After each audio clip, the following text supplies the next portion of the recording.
Hey everyone, welcome back to the deep dive. Yeah. You know we love to dig into thought-provoking stuff about markets and investing, and well, today we've got a really interesting piece to unpack. Oh, yeah. This one's a good one. It's a letter actually written by Vitaliy Katsenelson to his investment clients just this past summer. Yeah. And he's actually taking a break from writing. Yeah, So he wanted to leave his readers with something. some insights, some things to think about. Exactly. And the really cool thing is that even though he wrote this a few months ago, it's still super relevant today. Absolutely. It's Yeah. like he was looking into a crystal ball or something. Yeah, it's kind of spooky how accurate it feels. Well, he starts off by comparing the stock market to a roller coaster. Okay, I like that analogy. Yeah, it's a good one, right? You've got those thrilling climbs. Yeah, the excitement. Exactly. And then those stretches of flat, bumpy track. Oh, yeah, those are the worst. He calls those sideways markets. Sideways markets, okay. And he argues that understanding these market cycles is key to making smart investment decisions. So it's not just about picking the right stocks. Right. It's about understanding the bigger picture. Exactly the terrain you're navigating. I like that.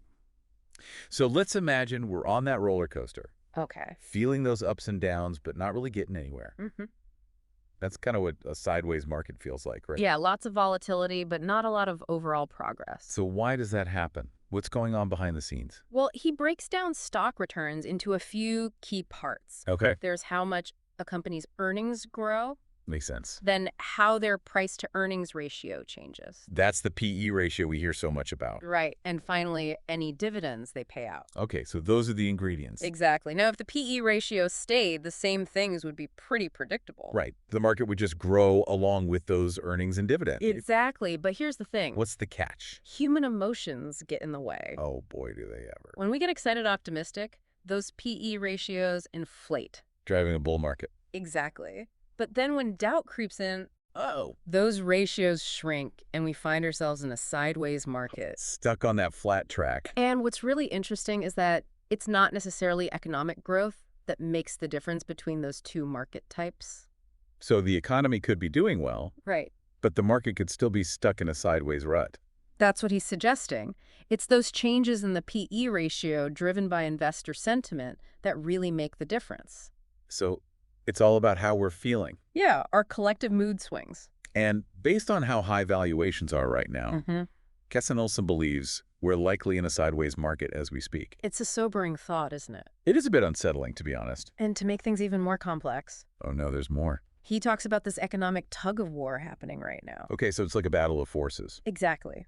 On one side, we've got positive things like strong consumer spending People are still shopping. and low unemployment. Jobs are looking good. But then there's the other side with rising interest rates. Ouch, my wallet can feel that. And all that debt we've accumulated. It's like we're walking a tightrope. It's a real push and pull, and it's hard to predict who's going to win.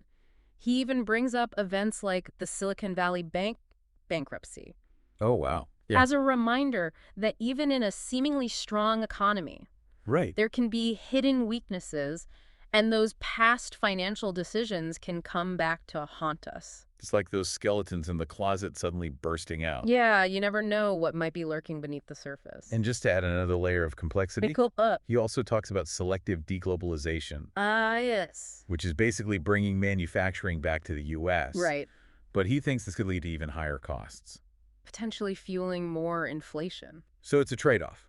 There are always trade-offs. I have to admit, reading all of this made me wonder just how many different ways things could play out. It's definitely a time of uncertainty. It feels like we're standing at a crossroads with a bunch of different paths ahead of us. He doesn't shy away from that. He describes a nirvana scenario where inflation chills out and things go smoothly. That sounds nice. Right. But he also brings up the possibility of a deflationary period, similar to what Japan experienced. The deflationary spiral.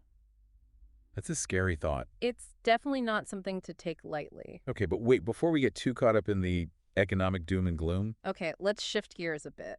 let's talk about Nvidia. Ah, yes, the chip giant. Katsenelson uses this really interesting example to illustrate his point about how relying solely on PE ratios can be misleading. especially when valuations might be inflated. Right. So it's not just about the number itself. It's about the context. Okay, so tell me about this Nvidia example. This is where he uses that clever car analogy. Oh, I love a good analogy. Remember how during the pandemic, car prices went through the roof? Yeah, it was crazy. Everyone wanted one, but supply couldn't keep up. Right. But eventually production ramped up, and guess what? Prices started to fall. Exactly. Supply and demand at work. Okay, I see where this is going. He's saying that something similar could happen with microchips, particularly the kind used in AI, where Nvidia is currently the dominant player. So it's kind of like the hot car everyone wants right now. That's a good way to put it. Companies like Google, Apple, Tesla, they're all scrambling to get their hands on Nvidia's chips. Because they're essential for AI development, And they're willing to pay top dollar. making Nvidia's profits look amazing. And their PE ratios seem totally reasonable. But Yes, there's always a but. what if that situation changes?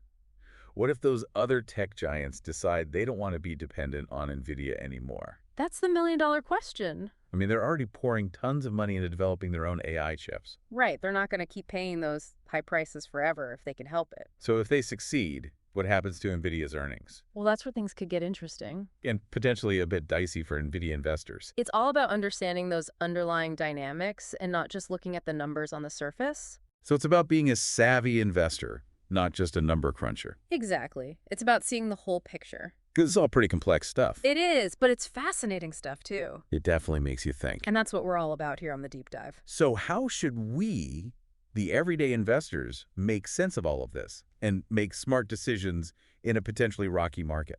Well, he does give us some guidance, and it all comes back to focusing on the fundamentals. But we'll delve into that right after we take a quick break. Don't go anywhere. And it all comes back to having a clear investment process. It's not about chasing the latest hot stock tip or trying to time the market. It's about having a plan. Exactly. It's about really understanding what you own, why you own it, and how much it's actually worth.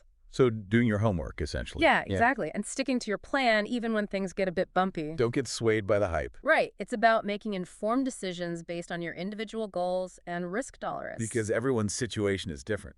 Absolutely. And he also emphasizes the need for patience. In a sideways market, those great opportunities might be few and far between. Yeah, and it can be tempting to just jump at anything that looks promising. It's like that saying, a bird in the hand is worth two in the bush. Sometimes it's better to wait for the right opportunity than to settle for something mediocre. So it's about being selective. Right.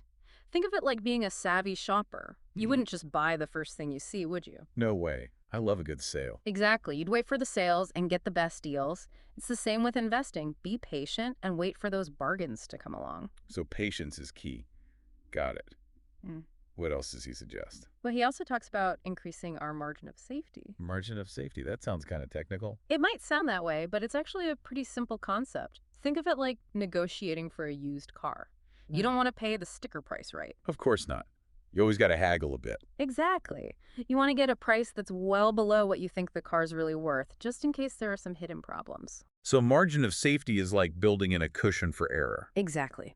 It means buying stocks at a significant discount to their intrinsic value. This gives you some wiggle room in case your assumptions about the future turn out to be wrong. Makes sense. It's like having a buffer to protect yourself from those unexpected bumps in the road. Right. And here's something else he talks about that might surprise you. Okay, I'm intrigued. Don't be afraid of cash. Really? Yeah. Cash. But everyone always says to be fully invested. I know it can feel counterintuitive, especially when the market seems to be going up. It's like you're missing out on all the gain. But in a sideways market where valuations are high, cash can be a powerful tool. So it's about having flexibility. Exactly. Having the ability to seize opportunities when they arise, it's like having dry powder ready to deploy when the time is right. I like that analogy. Having an army of patient little dollars just waiting for the right moment. And this brings us to another important point he makes. Don't be afraid to sell. Selling. But that feels wrong when the market's booming. I know it can feel like you're leaving money on the table. Exactly. But in a sideways market, selling can be a smart move, especially if you own stocks that have become overvalued. So it's about managing risk. Right, protecting your capital. Sometimes the best opportunities are found in not owning something. Think of it like pruning a garden. You need to get rid of the dead wood to make room for new growth. Okay, this is all starting to make sense. But how do we know when a stock is truly undervalued? How do we determine the right margin of safety? Those are great questions, and you're right, it's not always easy to figure these things out. That's why having a solid investment process is so important. It involves research analysis and developing a framework for valuing businesses. So it's not about finding a magic formula or following some guru's stock picks. No, it's about putting in the work and becoming a more informed and discerning investor. It's about learning how to think for ourselves. It's a journey of continuous learning. Exactly. It's about developing your own judgment and making decisions that align with your individual goals and risk tolerance. Okay, we've covered a lot of ground so far. We've talked about the characteristics of sideways markets, the economic forces at play, and some practical strategies for investing during uncertain times. We've definitely delved deep into this topic. But there's one more key insight from Katsenelson's letter that we need to address: his warning about relying solely on PE ratios to make investment decisions. Ah, yes, that's an important one.